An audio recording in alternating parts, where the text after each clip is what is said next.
ఏదో పెళ్లి చూపులే. ఇంకెప్పుడు నచ్చుతావు అబ్బాయికి? నన్ను అడుగుతావేంటమ్మా? అసలు ఈ పెళ్లి చూపులే వద్దంటే నువ్వే ఆ పెళ్లి చేసుకోకపోతే ఇలా ఉండిపోతావా అని అంటా ఉంటావు. రెండు నువ్వు అంటే ఎలా అమ్మా? దేవుణ్ణి గట్టిగా మొక్కుకోవే. రాసి పెట్టుండాలమ్మా. ఏడు లేకపోతే ఏడేం చేస్తాం? మాటలు బాగా నేర్చావు. ఆ పూలు పెట్టుకొని చావు. నేను పలహారాలు రెడీ చేస్తా.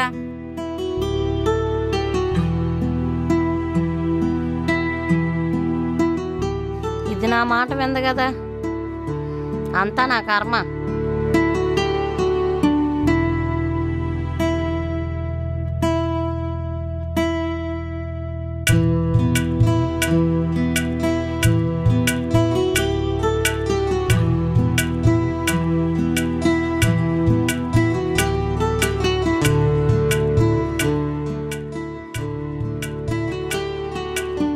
ఏంటి రెడీ అయ్యావమ్మా?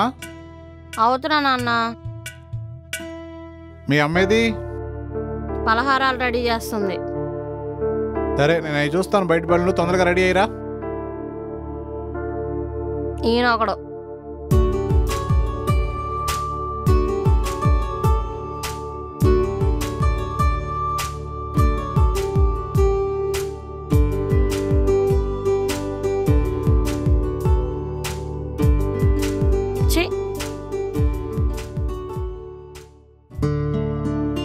ఇదే పెళ్లి కూతురిల్లు. పెళ్ళైన తర్వాత నా సంభావన నాకు రావాలి. ముందు పిల్లని చూడనివ్వండి, తర్వాత సంభావన. పిల్ల కత్తిలా ఉంది. నమస్తే అండి.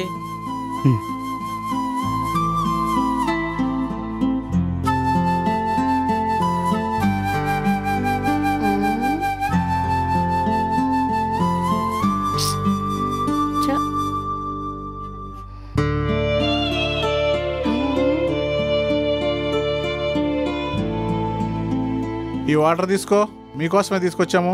పంతులు గారు స్నాక్స్ తీసుకోండి. నాకు ఈ వద్దు, నాకు షుగర్ ఉంది, కొంచెం మజ్జిగ ఉంటే తీసుకురండి.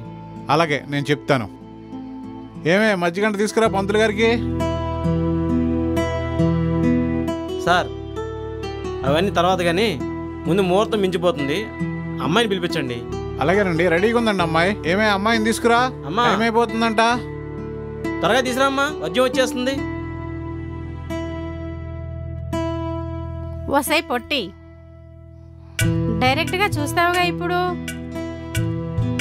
వీరికైనా నచ్చుతానా లేదా? నేను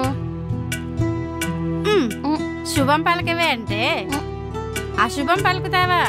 ఏం మాటలే అవి?